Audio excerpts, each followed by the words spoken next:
Dear student, you are most welcome to our educational channel Mechanical Pandit. और मैं आपके प्यारे पांडे सर। आज मैकेनिकल वाइब्रेशन के अंदर एक जो बहुत इंपॉर्टेंट टॉपिक है लॉगरिथमिक डिक्रीमेंट, और बेसिकली लॉगरिथमिक डिक्रीमेंट ही नहीं, ये जो है टॉपिक है डैम्प्ड फ्री वाइब्रेशन का। किसका? डैम्प्ड फ्री वाइब्रेशन का। अब डैम्प्ड फ्री वाइब्रेशन को हम लोग थोड़ा 2 मिनट समझ लें, उसके बाद इस क्वेश्चन पे आएंगे। और मैं ये उम्मीद करता हूँ कि इसके पहले वाले सारे क्वेश्चन आप जो है और थ्योरी पढ़ लिए होंगे, ठीक ना, क्योंकि हर चीज़ सीक्वेंस में है। सबसे पहले ध्यान दीजिए कि डैम्प्ड फ्री वाइब्रेशन क्या होता है। Damped free vibration that means कि ये आपका स्प्रिंग हो गया, मैकेनिकल वाइब्रेटिंग एलिमेंट है। ये क्या हो गया? स्प्रिंग हो गया। ये क्या हो गया? आपका डैम्पर हो गया। और ये डैम्पर, ये मास को आपने डिस्प्लेसमेंट किया x से, ठीक ना, तो x डिस्प्लेसमेंट हो गया, x डॉट इसकी वेलोसिटी हो जाएगी और x डबल डॉट एक्सेलरेशन हो जाएगा। और इसकी कैरेक्टरिस्टिक्स इक्वेशन आप बचपन से मतलब जब से मैकेनिकल वाइब्रेशन पढ़ रहे हैं तब से ये आप पढ़ते आ रहे हैं, इसमें कहीं कोई डाउट नहीं होगा, जहाँ तक मैं उम्मीद करता हूँ। और ये डैम्प्ड फ्री वाइब्रेशन का इक्वेशन निकल करके आया था, ये इक्वेशन निकल करके आया था। इस इक्वेशन को आप ध्यान रखिएगा, ये लेक्चर नंबर 30 में निकल करके आया था ये इक्वेशन, ठीक है। अब इक्वेशन को आपको याद रखना है, तो e to the power minus zeta omega n T.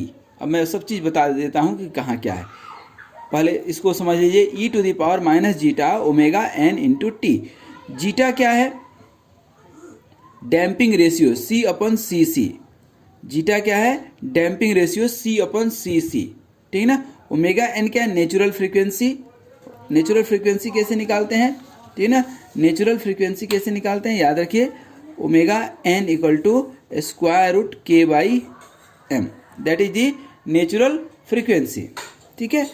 और जो है जीटा क्या होता है? डैम्पिंग रेशियो C अपन सी सी, और इसी में सी सी क्रिटिकल डैम्पिंग होता है और C डैम्पिंग कोफिशिएंट होता है। तो क्रिटिकल डैम्पिंग का वैल्यू होता है 2m ओमेगा। अगेन m मास हो गया, ओमेगा नेचुरल फ्रीक्वेंसी हो गया, जो कि स्क्वायर रूट के बाई एम हमने लिखा है, ठीक है।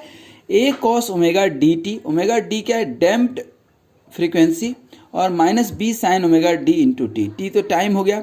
अब ये ओमेगा डी क्या होता है? ओमेगा डी होता है square root 1 minus zeta square into omega. Zeta again क्या है? C अपन सी सी। अब देखिए यहाँ पर जब हम निकालते हैं फ्रीक्वेंसी, तो फ्रीक्वेंसी में एक चीज़ देखते हैं कि जो है ये जीटा की वैल्यू जो है, ठीक है ना, क्या डैम्पिंग रेशियो, ये इक्वल टू 1 हो सकता है, ग्रेटर देन 1 हो सकता है, लेस देन 1 हो सकता है।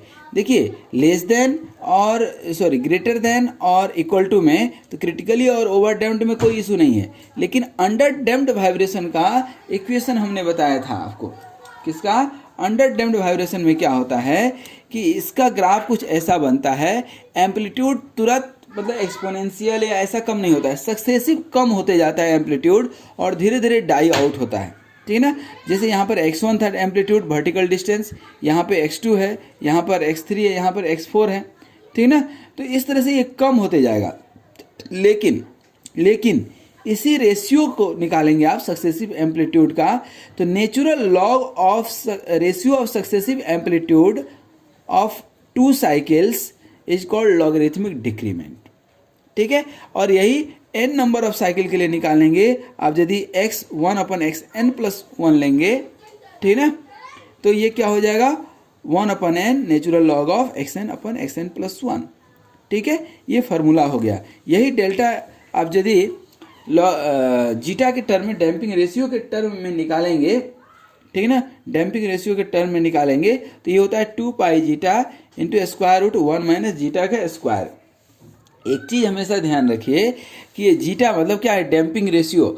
और ये कंडीशन कहाँ पर बनता है? सिर्फ और सिर्फ जो है आपके अंडर डैम्प्ड वाइब्रेशन में बनेगा। अंडर डैम्प्ड मतलब लेस देन 1। लेस देन 1 मतलब इसकी वैल्यू बहुत कम हो जाएगी, क्योंकि लेस देन 1 है, ठीक है ना। डेसिमल में आएगा, पॉइंट में आएगा, पॉइंट में यदि आएगा तो इसकी स्क्वायर करेंगे तो और वैल्यू क्या होगा? कम होते जाएगा, और उसमें भी 1 में आपने माइनस किया, ठीक है ना। तो यहाँ पर क्या हो जाएगा? सिर्फ और सिर्फ बच जाएगा delta equal to 2 pi zeta. इसको हम लोग क्या करते हैं? इग्नोर कर देते हैं, इनकेस यदि ये बहुत कम है तो। अब आ जाइए हम लोग इसके बाद अब आते हैं न्यूमेरिकल पर। अब हम लोग जो है इस न्यूमेरिकल में सबसे पहले लिखेंगे कि गिवन। सबसे पहले ये तो पता चले कि गिवन क्या क्या दिया है, ठीक है ना, क्या दिया है और क्या निकालना है, ये हमको समझना पहले जरूरी है। उसके बाद मेथड देखेंगे। और मेथड क्या, जो भी मेथड, प्रोसेस, फार्मूला जो भी आने वाला था, आने वाला है, वह सब हमने आपको पढ़ा दिया, बता दिया। ठीक है दोस्तों। अब देखिए क्या बोल रहा है, ए spring mass system consist of spring stiffness. अब ये चीज़ जो है आपको दिमाग में रखना है, क्या, ये वाली पार्ट, ठीक ना, रहेगा हमेशा याद दिमाग में, ये दिमाग में रखना है हमेशा, हमेशा के लिए, नहीं तो मज़ा नहीं आएगा। ठीक है। तो यहाँ देखिए ए डैम्ड फ्री क्या बोल रहा है, ए spring mass system consist of A spring of stiffness 350 Newton पर मीटर। अब स्प्रिंग के स्टिफनेस दे दिया है कितना, 350 न्यूटन। द मास दे दिया है 0.35 kg, ठीक है। Is displaced 20 mm beyond the equilibrium position and released. मतलब ऐसा कुछ रहा होगा, ये मास है और ये इक्विलिब्रियम पोजीशन है, इससे 20 mm हमने खींचा और छोड़ दिया, ठीक है ना, यहाँ से 20 mm खींच करके छोड़ दिए, तो ये क्या होगा, टू एंड फ्रो मोशन करेगा, आगे पीछे मोशन करेगा कि नहीं। अब आगे पीछे यदि मोशन करेगा तो यहाँ पर वाइब्रेशन होगा, ठीक है। अब बोल रहा है द डैम्पिंग कोफिशिएंट C, अब इसमें डैम्पर भी लगा है, ध्यान दीजिएगा, और ये कितना है 40 न्यूटन सेकेंड पर metre. Determine critical damping coefficient. अब बात आती है क्रिटिकल डैम्पिंग कोफिशिएंट, मतलब कि आपको क्या निकालना है, CC निकालना है, यही बोलते हैं ना क्रिटिकल डैम्पिंग कोफिशिएंट, अभी तुरंत बताए हैं पहला। दूसरा क्या है, damped natural frequency omega D निकालना है, और लॉगरिथमिक डिक्रीमेंट निकालना है डेल्टा। ठीक है, यहाँ तक कोई डाउट। लॉगरिथमिक डिक्रीमेंट भी हमने आपको समझा दिया। अब ये तीनों कैसे निकलेगा, ठीक है, समझिएगा कैसे निकलेगा। सबसे पहले यहाँ पर ये सारी वैल्यू दिया हुआ है दोस्त, तो ये ओमेगा नेचुरल फ्रीक्वेंसी क्या होता है, स्क्वायर रूट K/m निकाल सकते हैं, स्क्वायर रूट K/m। तो ये square root 350 divided by m 0.35, ठीक है ना, ये कितना निकल करके आएगा आपका 31 पॉइंट, ठीक है ना, यहाँ पर लिख देते हैं ओमेगा इक्वल टू 31.6 आ रहा होगा, ठीक है ना, रेडियन पर सेकेंड, ठीक है ना। क्रिटिकल डैम्पिंग CC क्या होता है, याद कीजिए तो, CC क्या होता है, क्रिटिकल डैम्पिंग क्या होता है, 2m ओमेगा, 2m कितना है 0.35, और ओमेगा कितना होता है 31.6 होता है कि नहीं।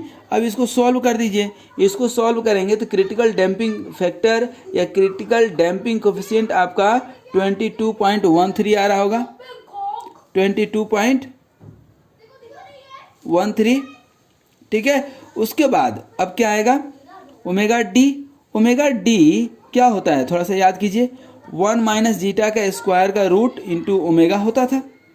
यहाँ ओमेगा का वैल्यू आपको अभी निकाले हैं आप ये, ठीक है ना, और जीटा का वैल्यू मिल जाए तो जीटा क्या होता है C/cc, याद कीजिए, होता है कि नहीं। C का वैल्यू कितना है दिया हुआ है 14, CC का वैल्यू यहाँ पर निकाले हैं कितना 22.13, तो ये जीटा का वैल्यू 14/22.13 निकालेंगे तो 0.6 आ गया, यहाँ निकाल दीजिए। ओमेगा डी कितना हो जाएगा, स्क्वायर रूट 1 माइनस 0.6 का स्क्वायर इंटू, सॉरी ये 1 माइनस ये आएगा सिर्फ, और ओमेगा कितना निकाले हैं 31.6, तो ये ओमेगा डी कितना निकल करके आ जाएगा। इसको आप सॉल्व करेंगे तो that you will find here, इसको डायरेक्ट जो है आप कैलकुलेटर से निकाल सकते हैं, ये आएगा आपको लगभग 25 के आसपास, एग्जैक्ट मुझे याद नहीं आ रहा है, तो ये 25 रेडियन पर सेकेंड आएगा आपका, ठीक है ना। और बचा डेल्टा। अब डेल्टा तो लॉगरिथमिक डिक्रीमेंट है, ये क्या होता है नेचुरल लॉग ऑफ x1/x2, ठीक है ना, x1/x2 याद होगा आपको कि ये आपका जो डिस्प्लेसमेंट हुआ डिवाइडेड बाय दिस डिस्प्लेसमेंट, तो x1/x2, और इसी को हम लोग 2 पाई जीटा भी लिखते हैं, तो यही डेल्टा इक्वल टू 2 पाई और जीटा का वैल्यू 0.6 निकाल देंगे। इसको आप सॉल्व कर देंगे that you will find here 5.12, ये आंसर कितना हो जाएगा 5.12, ठीक है ना। तो ये आपका आंसर हो गया, ठीक है ना। अब यहाँ पर आप ठीक है ना। आप जो है यहाँ पर, अच्छा यहाँ पर एक और फार्मूला होता था, थोड़ा सा हम याद दिला दें। एक तो delta equal to 2 pi zeta भी आप लिख सकते हैं, और ये 2 पाई जीटा अपन square root of 1 minus zeta का स्क्वायर लिखते थे। क्यों दोस्तों, ये क्यों लिखते थे और ये क्यों, है तो दोनों एक ही चीज़। ये क्या, जीटा का वैल्यू यदि बहुत कम रहता था तो नीचे वाले को इग्नोर कर देते थे। तो यहाँ पे जीटा का वैल्यू बहुत कम है क्या, नहीं है, इसको इग्नोर नहीं कर सकते हैं।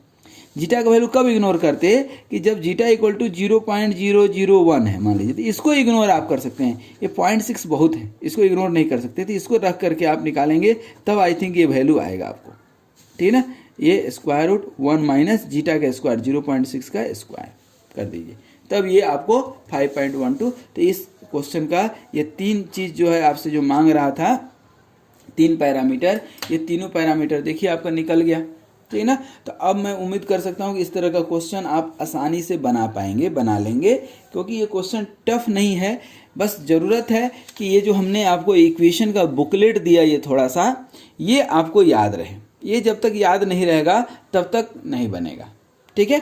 तो इन्हीं शुभकामनाओं के साथ कि आप हर एक न्यूमेरिकल को खूब प्रैक्टिस करेंगे, और प्रैक्टिस के साथ साथ जो है थ्योरी का भी अध्ययन करेंगे, डेराइवेशन कैसे हुआ, कैसे कोई इक्वेशन आया, वो सारे चीज़ों को आप समझेंगे तो ही पढ़ने में मज़ा आएगा, ठीक है। तो इस न्यूमेरिकल को प्रैक्टिस कीजिएगा, फिर किसी और न्यूमेरिकल में मिलेंगे, क्योंकि अभी बहुत सारा न्यूमेरिकल करना है। तो आज यहीं तक, बहुत बहुत धन्यवाद, और आपका दिन शुभ रहे, आप स्वस्थ रहें, मस्त रहें, मुस्कुराते रहें। Thank you very much.